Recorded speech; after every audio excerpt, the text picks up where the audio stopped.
Welcome back everyone. In this video, we're going to learn one of the most powerful and useful data structures in Python, which is dictionaries. You use dictionaries every day without realizing it. Think about your phone contacts. Each contact has a name and a number. You search by name to get the number. That's exactly how Python dictionaries work in key value pairs. So let's start with understanding what is a dictionary, how do you create it, and how do you recognize it. So a dictionary stores data as key value pairs. Every item has a key and a value, just like a real dictionary has a word and its meaning. So let's see, how do you create a dictionary? So just like you create any other variable, you'll simply be creating a variable name because data structures or collections are also variable but simply store multiple values inside it, right? But a dictionary is always enclosed inside the curly bracket or the flower bracket, and inside this you will be having values in the pair. So I have a key on the left side which is name, which will be separating the pair with the help of colon. That means on the right side we will have the value of this key, and this is the one single value of this dictionary. So this is the one single value of the dictionary, which is a key value pair. On the left side we have the key, and on the right side we have got the value of it, which is separated with a colon in between. And every single value of a dictionary will be separated with a comma. Now we are moving to the second value of this, where I want to store the age of the student, and on the right hand side we will have the value of it, which is going to be a number. Then comes the third value. So on the left side, we have got a course as the key, and we will be separating it with a colon, and we will give the value of it, which is VCA, separated with a comma again. Then another key, which is going to be percentage, and then we will put the percentage, which is the key, on the right hand side. And we want to know if this particular student is active. So this is our key value.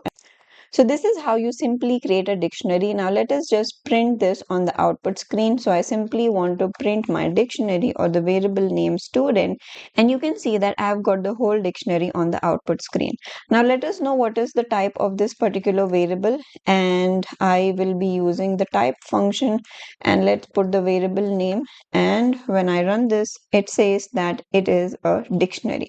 So the data type of this variable is a dictionary. So dictionary values are always enclosed inside the curly bracket. Keys and values are separated with a colon, and each pair is separated by a comma. So keys can be string or numbers, and values can also be anything. That means a dictionary can contain all the data types as their keys and as their values. Now let's see, how do you access the values of this dictionary. So if you want to know the value of a specific key, so you will simply be using the print function to get it display on the output screen. We will use the variable name and put the key whose value you want to know. So I have used the key name. Now when I run this, it is going to tell me what is the value of the student, that is Rahul, which is the value of this specific element.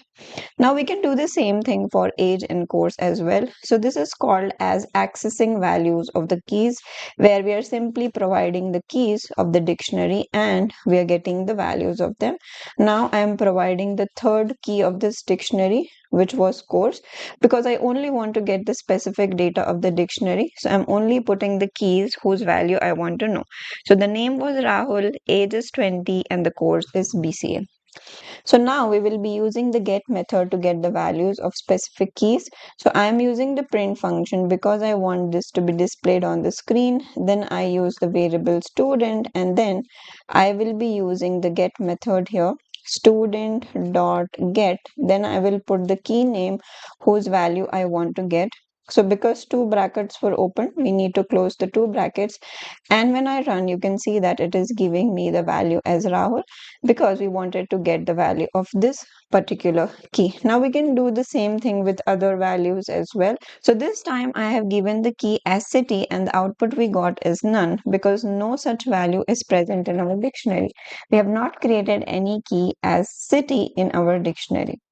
Now I want to do the same thing without the get method. That means I want to get the value of this key city, though it is not present inside it.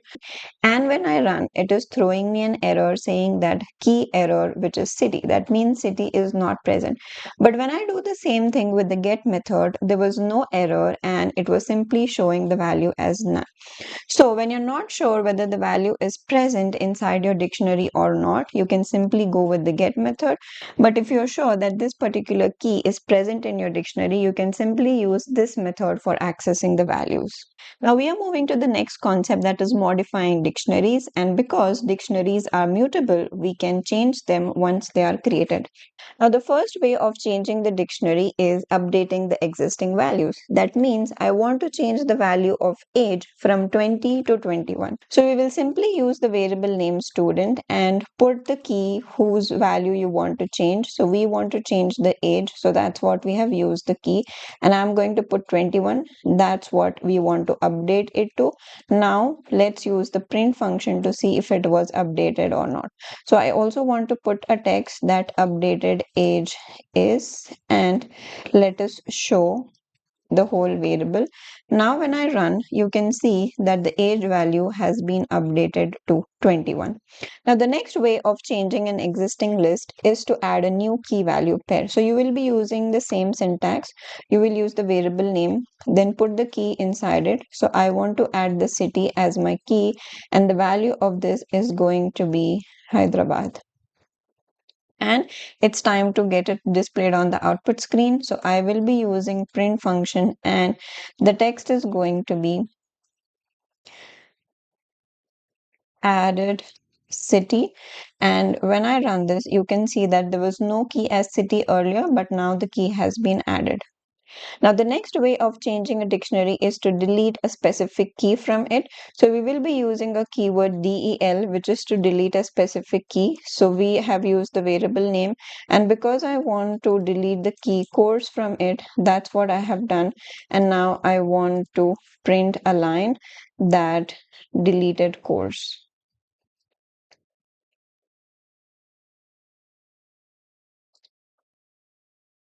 Now when I run it, there will be no key as.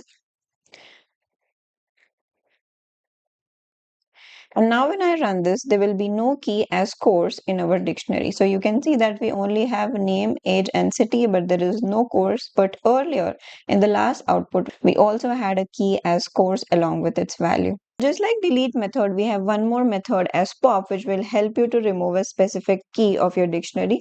So we'll simply write variable name dot pop and the key you want to remove. And when you run it, you can see that there is no age right now. Earlier we had three keys, and right now we just have two key value pairs. Now, lastly, we are understanding how we can add multiple key value pairs to the dictionary. So we are simply using the update method, and you will add all the key value pairs you want to add. So we have added three key value pairs, which is age, course, and city. And now we are printing it with the help of print function. And when you run, you can see that three more values has been added, which is city, age, and course to your dictionary. Now let me show you the most useful dictionary methods. The first method we have is the key method, which will help you to print all the keys of this dictionary on the output screen. So we will use the variable name student dot keys, and when you run it, you will get all the keys, only the keys of this dictionary on the output screen, which is name, age, course, and city. So just like keys, we have one more method as values, which will only give the values of this particular dictionary. So right now you can see that we got only values, which is Rahul, 20, BCA, and Hyderabad. Now, what if you want to get the whole key value pair on the output screen, not just keys, not just values, but the whole key value pair? Then you'll be using the variable name along with the method items. And when you run this, you will get the whole key value pair on the output screen. So you see, this is one of the pair, that is name and Rahul. This is the second pair, age and 20, the third pair and the fourth pair. So this happens with the help of item method. Now let's see how do you loop through a dictionary. So we can also perform for loop on our dictionary. So we want to just print the keys of this dictionary. So I have used a variable key to represent all the individual values of this dictionary student. So we simply want to get the key and value of each element of this dictionary. So we have used the key, which will display the key, And we have used this syntax for displaying the values of it. Now when you run, you can see that each and every value of this particular dictionary has been printed along with its value. So we can also loop through items. That means the key value pair can be given inside the for loop. So we are using the variable key for representing keys, and value is a variable for representing values, and we are performing this on the dictionary student. So only when we use the items method, it will give us the whole pair. Now we simply want to print this. So I am using the keyword key,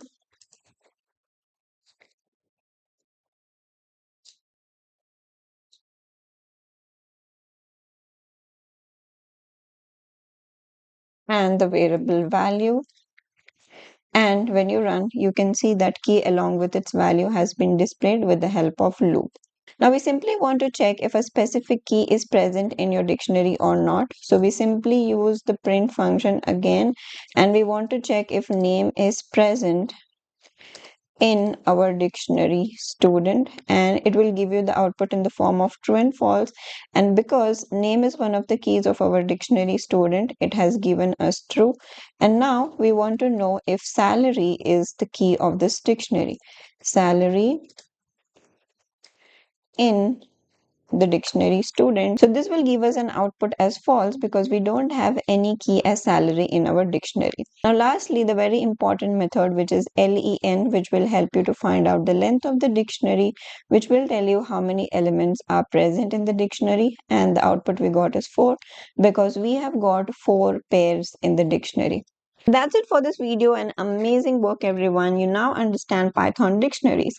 And in this video, we have understood how dictionaries store key value pairs, how they are always enclosed inside the curly bracket, and how we can access the keys of a dictionary using the keys and get method, and how we can add, update, and delete the pairs using keys, values, and item methods, and how we can loop through with items.